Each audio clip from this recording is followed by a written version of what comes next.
What to know before traveling. Passports will need to be obtained prior to travel. One to make sure that the passport is valid 6 months beyond the date.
When scheduling meetings with people from the UAE, do so weeks in advance, preferably in the mornings. Meetings are usually in cafes or restaurants and are often informal. You can expect lots of interruptions.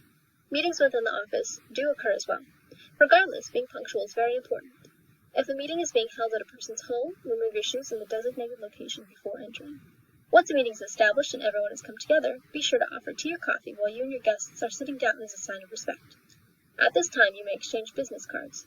The card should be dual-sided with the Arabic translation facing upwards and given in your right hand only. A white card with a simple design is most appropriate as well. When greeting your guests, start with the most senior person first using a gentle handshake. As a male, avoid physical interactions with females unless they initiate it first. To greet your guest or host, say Assalamu alaikum. This means peace be with you. To respond to this phrase, say Wa alaikum assalam. Peace be upon you too.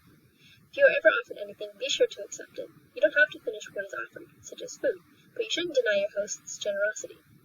Additionally, gifts aren't required, but they are a great idea to establish a relationship. Give something that is meaningful to your host, perhaps something that deals with a hobby of theirs. Another idea would be something from your company. And now, here's Yvonne. How to interact in a business conversation. When in the